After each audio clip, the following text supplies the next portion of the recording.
Basically क्या है Y मेरा ये कि I want to develop a powerful connection with my kids and I want them to become emotionally intelligent. मतलब वो अपने इमोशन समझ सकें, वो एंगर है तो एंग्री समझ सकें, वो सारे इमोशंस को समझ सकें, दूसरों के, खुद के, राइट। फिर बाद में I want them to teach values also, क्योंकि that's how they will learn honesty, dignity and lot of other values. एक बैलेंस अपने लाइफ में क्रिएट कर पाएंगे and what will eventually this will eventually help them to become independent. So वो तो उनको वैसे भी होना ही है, सेल्फ कॉन्फिडेंट हो और हारने से न डरें, राइट। अब ये होगा कैसे, मैं एक्चुअली में विथ एग्जांपल्स रिकॉर्ड करना चालू मतलब किया है। तो सबसे पहले हम लोग चलते हैं कम्युनिकेशन। हम लोग है ना पूरे दिन भर कम्युनिकेशन एक बहुत बड़ा रोल है ना, हम लोग उनसे बात कर रहे हैं, बट कैसे कम्युनिकेट करना है। फर्स्ट एंड फॉरमोस्ट मैंने लिखा है कि यार लिसन। ये सिर्फ बच्चों के साथ नहीं, मतलब मुझे लग रहा है कि हर जने के साथ चलेगा, बट बच्चों, अभी पेरेंटिंग की बात करें तो एग्जाम्पल्स के साथ चलते हैं, ठीक है। मान लो बच्चा आया घर पे और वो बोल रहा है कि पापा आज पता है मुझे मैम ने बाहर निकाल दिया। तो उस समय अगर हमने इंटरप्ट करके उसको बोल दिया कि यार क्या गलती करी थी, तेरी गलती होगी और किस किस को बाहर किया, तो उसको क्या लगता है कि यार मतलब मेरी फीलिंग्स नहीं समझती या समझता, बीच में बोल देते हैं, इनको सुन कुछ भी बात बताने का तो कोई फ़ायदा ही नहीं है ना, लेक्चर ही चालू कर देते हैं। तो क्या करना है, कुछ नहीं, let them finish, listen empathetically, इनको कंप्लीट होने दो, फुल अटेंशन से और बिना इंटरप्शन के सुनो। एंड अगर वो एडवाइस मांगता है तो एडवाइस दो, अदरवाइज उनको बोलो कि हाँ फिर क्या हुआ, फिर किसने क्या बोला, मतलब दे विल इवेंचुअली, उनको भी पता है क्या करना चाहिए था, है ना, या क्या हुआ था, दे विल देमसेल्फ टेल। तो लिसन करने से क्या होगा कि अगर लिसन नहीं किया और उनकी बात को काट करके बीच में बोलने लगे तो क्या होगा, वो धीरे धीरे कम बोलना शुरू करेगा, वो आपसे दूर होता जाएगा, पेरेंट से कम खुलेगा, है ना, और अपनी बातें और इमोशंस को दबाना सीख जाएगा। सिंपल तरीका है, सिर्फ लिसन, है ना। नेक्स्ट क्या है, देखो बहुत इंपॉर्टेंट है ये, respect. Do you really respect your kids? मतलब वेरी ऑफन वी डोंट, है ना, क्योंकि मतलब वो तो बच्चे हैं ना, बच्चे गलतियां करते हैं तब अपन को लगता है अरे यार इनको इतना सा नहीं आ रहा, बट रेस्पेक्ट अपन देते हैं क्या? मतलब बहुत कम पेरेंट्स हैं वो बच्चों को आप बोलते हैं, ठीक है, आप बोलना ज़रूरी नहीं है, but it should show that you respect.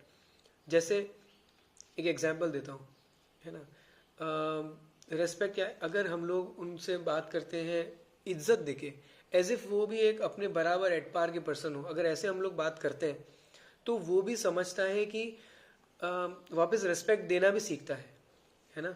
और एक और चीज़ है, अगर हम लोग उनकी रेस्पेक्ट नहीं करते तो उनको लगता है कि मैं रेस्पेक्ट के लायक ही नहीं हूँ, इतनी बड़ी बात है ना। उनको लगता है कि मैं कोई मेरी मजाक बना के चला जाए तो इट्स ओके, क्योंकि घर में भी यही होता है। या फिर अगर हम लोग उनसे चिल्ला के बात कर लेते हैं और रेस्पेक्ट नहीं देते फॉर एग्जांपल, तो उनको लगता है कि हाँ this is normal, I don't deserve respect, ठीक है। और ये अगर एक बार चाइल्डहुड पैटर्न बन गया ना तो बच्चा बहुत ही सेल्फ रेस्पेक्ट नहीं आएगा उसमें, ठीक है। अब इसी को आगे कई बार क्या होता है, पेरेंट्स मान लो उन्होंने कुछ गलती करी तो अपन उनका मजाक बनाते हैं, मतलब मॉक करते हैं, और वो रो रहा है तो वह अपन भी रोने की एक्टिंग करते हैं, ठीक है। तो उससे क्या मैसेज जाएगा कि वो उसको लगेगा कि मेरा मजाक बनाना भी इट्स ओके। बाजार में भी उसका, अगर बाजार में, स्कूल में, कहीं भी उसका मजाक बनेगा तो उसको लगेगा कि हाँ ये तो नॉर्मल है, इवन मेरे मम्मी पापा भी ये चीज़ करते हैं जिनको मैं सबसे ज़्यादा रिस्पेक्ट करता हूँ, वो भी मेरा मजाक बनाते हैं, तो that is normal. So self respect उसका मिस हो गया। सो इंस्टेड ऑफ क्रिटिसाइजिंग हमें क्या करना चाहिए, we should feel the situation. Public criticism बिल्कुल नहीं करना चाहिए। पब्लिक क्रिटिसिज्म आप समझ ही गए होंगे, एक ग्रुप में उसका मजाक बनाना, ये नहीं करना चाहिए। ग्रुप में मजाक बनाने का भी मैं आपको एग्जांपल दूंगा आगे। फिर नेक्स्ट आता है, देखो क्रिटिसाइज एंड करेक्ट। कभी हम लोग क्या है, इनको जब क्रिटिसाइज करते हैं मतलब उनकी कमी निकालते हैं, तो पब्लिक में नहीं करनी चाहिए, है ना। उनका उनको जज नहीं करना चाहिए, उनके ऊपर लेबल्स नहीं डालने चाहिए।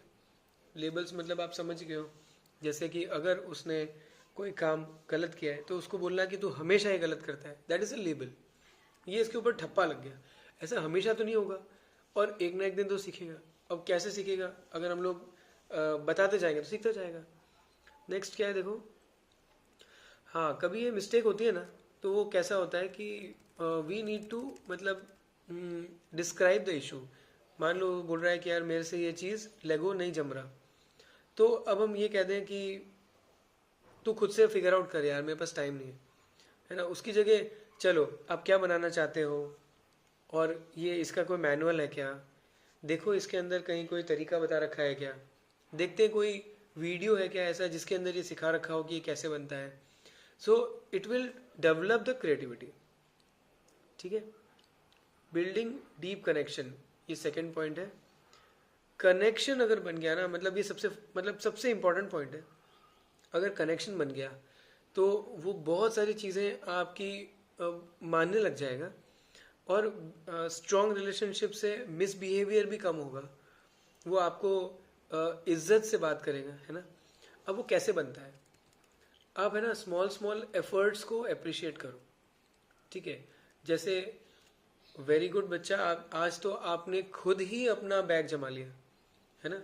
और इससे वो कई बार क्या होता है, that is also going to promote that behaviour. अरे वाह बच्चा, आज तो आपने अपना टेबल खुद क्लीन कर दिया, आप धीरे धीरे बहुत रिस्पॉन्सिबल बनते जा रहे हो। I am really proud of this effort. मैं आपके इस एफर्ट को मतलब मुझे बहुत अच्छा लगता है जब आप ऐसा काम करते हो। इससे क्या होएगा, that is going to appreciate, that is going to you know maximise those kind of behaviours. देखो ये बड़ा इंटरेस्टिंग है, नेगेटिव इंटरेक्शन पॉजिटिव इंटरेक्शन। अगर आप कभी ताना मारते हो कि तुमसे तो कुछ होता ही नहीं है, अगर आप स्कोल्ड करते हो, कितनी बार बताऊं एक ही चीज़ को, बार बार एक ही मिस्टेक हो रही है। कभी हम लोग उसको नैग करते हैं ना कि यार तुम टाइम कोई भी काम टाइम पे क्यों नहीं करते हो, है ना। उनकी बात काट देना, बस बस ये बंद करो, बकवास है ये, है ना। मजाक बना देना कि यार बहुत बड़े साइंटिस्ट बन गया है तू तो, ये गलत तरीका है, इतना भी नहीं आता तुझे, है ना। ये सब क्या है, नेगेटिव इंटरेक्शन है। हर नेगेटिव इंटरेक्शन पे 3 पॉजिटिव इंटरेक्शन करने हैं। पॉजिटिव इंटरेक्शन कैसे होते हैं? उसकी तारीफ करना, वार्म टोन में बात करना, मतलब प्यार से पूछना, प्यार से बोलना, है ना। बेटा कैसा था आज स्कूल, सब ठीक था, आओ बैठो ना बात करते हैं, और क्या कर रहे हो आप, खाना खा रहे हो, अच्छा ऐसे खा रहे हो, वेरी गुड। मतलब इसको अगर इसके साथ टच करोगे तो और इंटरेस्टिंग हो सकता है। सजेशन देने से ज़्यादा अच्छा है कि उसको ट्राई करने को बोलने का, एक्सप्लोरेशन, है ना। जेंटल रिमाइंडर देना, स्कोल्ड करने की जगह, बेटा याद है तुम अपन ने डिसाइड किया था कि शूज़ हमेशा अपन यहाँ रखेंगे, चलो साथ में रखते हैं ना, एक शूज़ आप रखो एक शू मैं रखता हूँ, है ना। तो इससे क्या होगा, मतलब पॉजिटिव इंटरेक्शन है ये। नेगेटिव को पॉजिटिव में बदल दिया, चलो जाके शूज़ जगह पे रखो की जगह चलो अपन साथ में रखते हैं, एक तुम रखो एक मैं रखता हूँ, देखते कौन पहले रखता है, ये पॉजिटिव हो गया, है ना। एक हग देना एक पॉजिटिव इंटरेक्शन है, और आज का दिन कैसा रहा पूछना एक पॉजिटिव इंटरेक्शन है। तो हर नेगेटिव इंटरेक्शन पे 3 पॉजिटिव इंटरेक्शन करना है।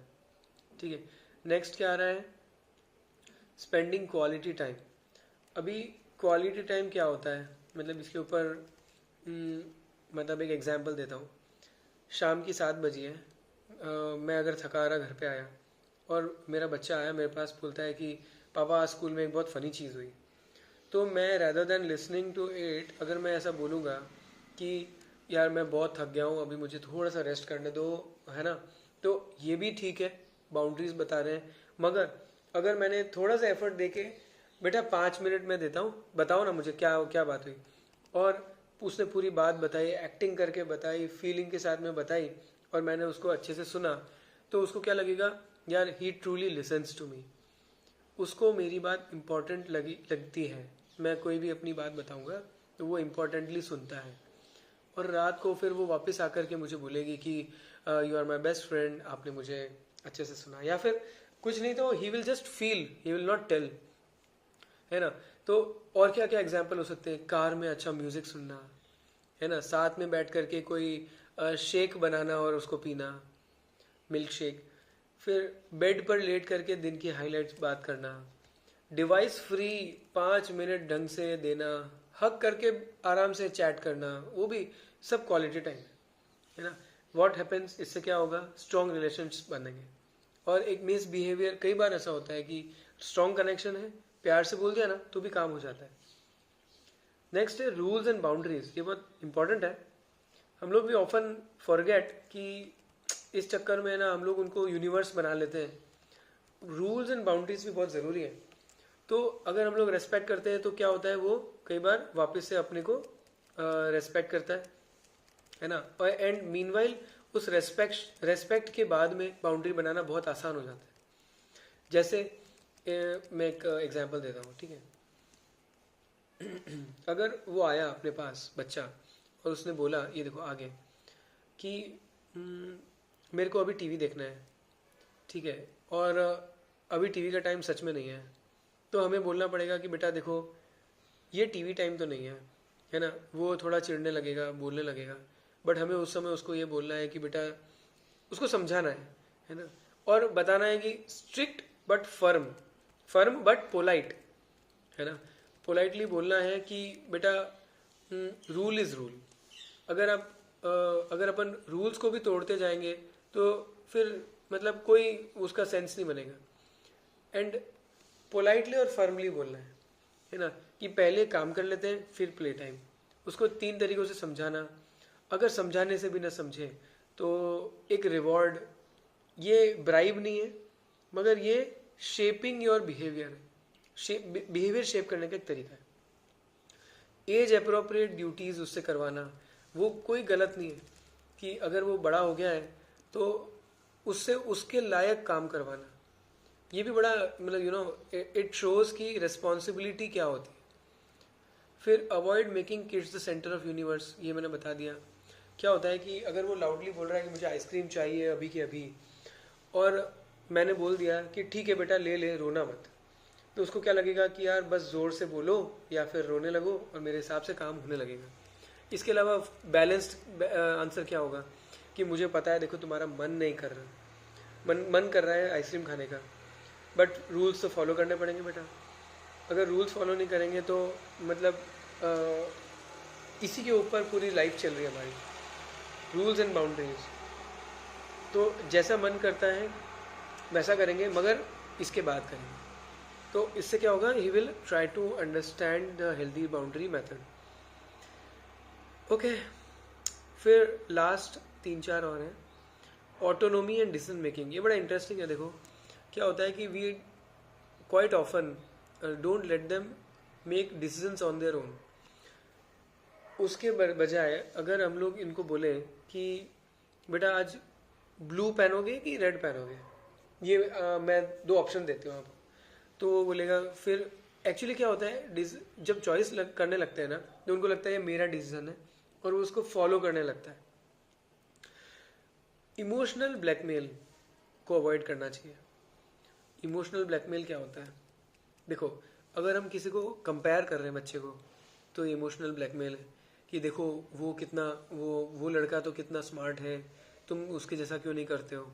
उसकी जगह हम लोग पॉजिटिव क्या बोल सकते हैं कि देखो उसकी अपनी स्ट्रेंथ है, तुम्हारी अपनी स्ट्रेंथ है, मुझे पता है तुम्हारी क्या स्ट्रेंथ है, तुम अपने हिसाब से इम्प्रूव करते चलना, कंपैरिजन नहीं कर रहे। लव विड्रॉल भी बहुत पेरेंट्स करते हैं। लव विड्रॉल क्या होता है कि अगर तुम मुझसे प्यार करते हो तो मेरी बात मानो, ये भी एक तरह का इमोशनल ब्लैकमेल है ना। गिल्ट ट्रिपिंग, मैंने तुम्हारे लिए कितना कुछ किया लाइफ में, तुम मेरे लिए इतना सा नहीं करोगे, है ना, गिल्ट ट्रिप हो गया ये। फिर तुमने मेरी बात नहीं मानी तो मैं बहुत अपसेट हो जाऊंगी, मैं रो जाऊंगी, ये भी अब इमोशनल ब्लैकमेल है। इसकी जगह पर अपन पॉजिटिव इसको बना सकते हैं, है ना। पॉजिटिव कैसे होगा कि मतलब positive communication is very easy, बहुत सिंपल सा गोल्डन रूल है। कुछ थोपना नहीं है, सुनना ज़्यादा है और कामली अपनी बात बोलनी है, गुस्सा नहीं, कामली। फिर एक होता है कि बच्चे कभी भी आर्ग्यू नहीं करते, तो तुम अच्छे बच्चे नहीं हो क्या, है ना। ये भी एक तरह का इमोशनल ब्लैकमेल है। Fear and control,